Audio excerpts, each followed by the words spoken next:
Hi, I'm Rowe from Triple J, and on The Filter, we're talking women in music.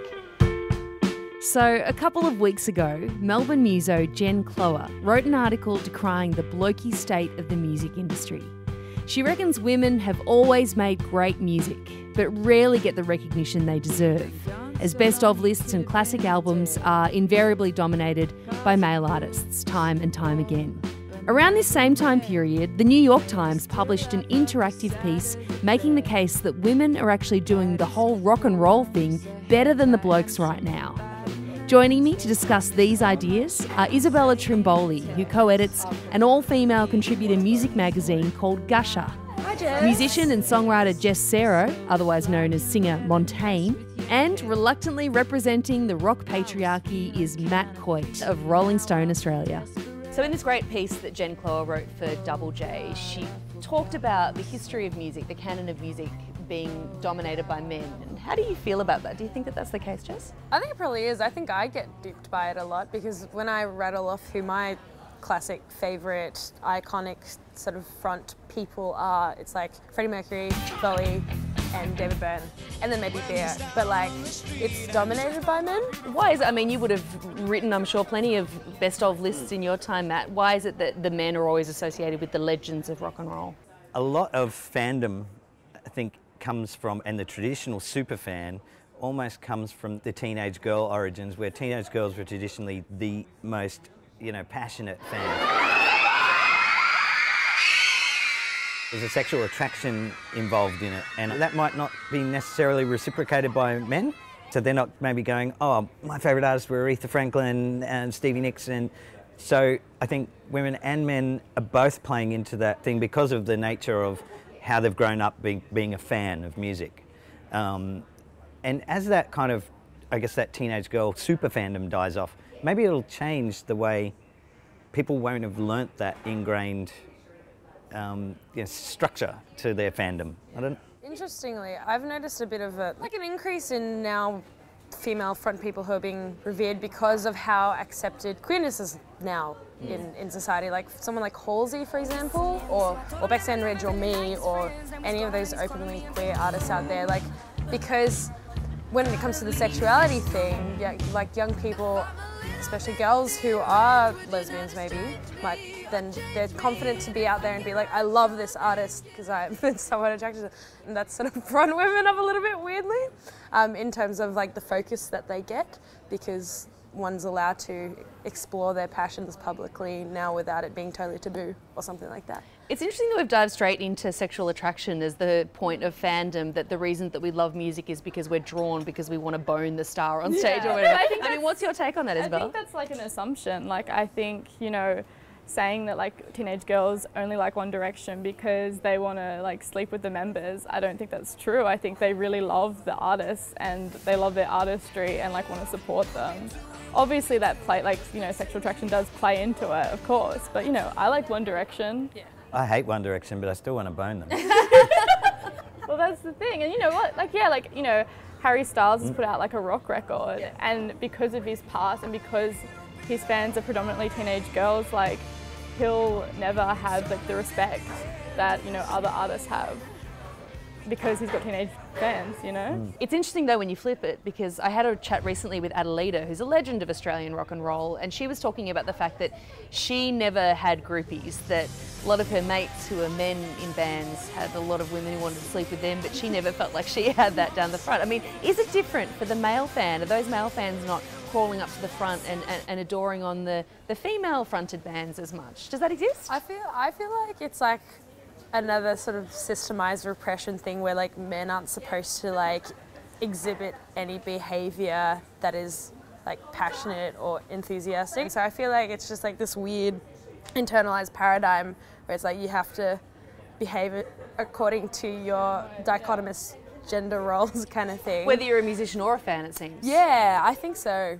All right, well, if we're talking about lots of traditional gender roles and the way that we have thought, the way that we maybe still do think deep down, what part does a publication like Rolling Stone, one of the most long-running musical rags in the world, what responsibility do you have in that regard, Matt? I guess we feel like we do have a responsibility. I mean, I do personally, and as publisher, I do probably take some hits just to keep the balance out there. I mean, it's the sad fact is women on covers don't sell to as many people. There are exceptions, but you know, someone like Lorde, we've put her on the cover twice, and in music lover circles and in, you know, critics and, you know, outlets like Triple J, she's a superstar. In terms of a mass audience, she's not necessarily a superstar. So I guess we kind of keep hammering artists like that because we feel like they're important and we need to be addressing the balance. You know, we put Aretha Franklin as the, you know, #1 artist of all time, and it wasn't met with any kind of argument, but it also wasn't met with the level of enthusiasm that I thought. Do you think that that's because we're just used to seeing these lists dominated by Bowie, Jagger, McCartney, all of these dudes, and when you see something slightly different, it's like, no, this can't be true. And P.S. lists are bullshit. Can we just, like, they're highly subjective, and they're constantly shifting. Exactly. But I think it comes down to, like, you know, like publications like having so much power as like the tastemakers, or they used to at least, you know, before the internet. And that's why I think it matters to have like women in positions of like being editors and music journalists, because like they bring a whole new perspective to the table that maybe men didn't consider. And that's why the lists are always dominated by men, because they're written by men. So it's about the gatekeepers. Yeah, I think so. And I think also like lists, you know, that even though they're like stupid as well, I think that lists make up like a lasting record of like that time period and like what's the greatest or what's important.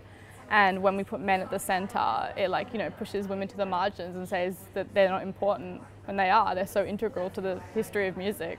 I feel like with so much of feminism though, we've had this conversation before. The Riot Girl movement heralded this incredible shift in music, it seemed at the time, where women were going to be on parity with men in terms of the attention they were getting and the sort of the agitation they were causing in the music scene. Like, what happened there?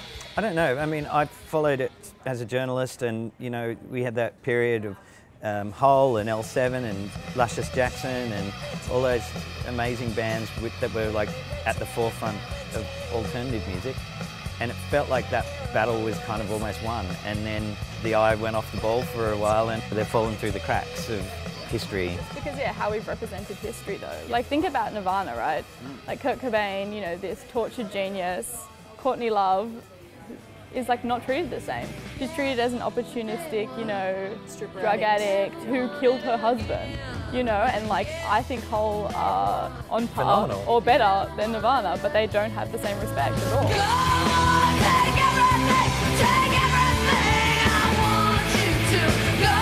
So what's the state of play now? There was a great article that a few people may have seen a few weeks ago, multimedia article in New York Times, which was basically saying rock's not dead, it's dominated by women. And talking about this idea, I guess, that when we think about rock, we think of the 4 white skinny dudes, you know, you don't think about all the women who are making music in that space, who are really agitating and making exciting punk and rock and roll. I want to look ugly sometimes. I want to look scary. I want to look angry. I want to have fun and be fun. With that in mind, who should we be looking out for? Who are the women in music that aren't getting the audience that they deserve right now, Matt? I feel like the Aussie punk scene is really strong at the moment, and there are a lot of women who are presenting, you know, fronting, you know, male bands like Press Club, and I saw a really good black metal band named Pagan that was fronted by a woman. Both of them are, if not more brutal and heavier and intense than male frontmen.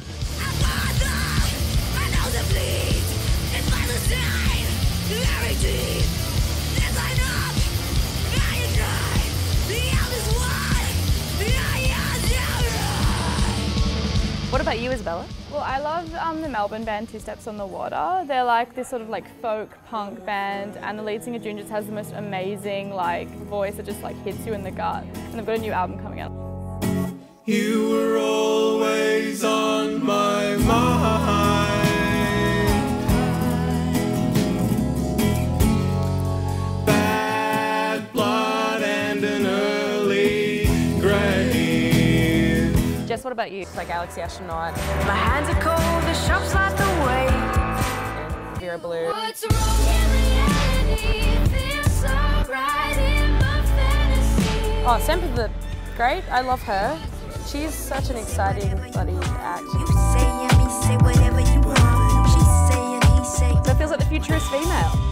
I genuinely think it is. Yeah. Like, I feel like it's not tokenism. These are artists that are like genuinely exciting and not having to do anything political to bust through, which is awesome. Yeah.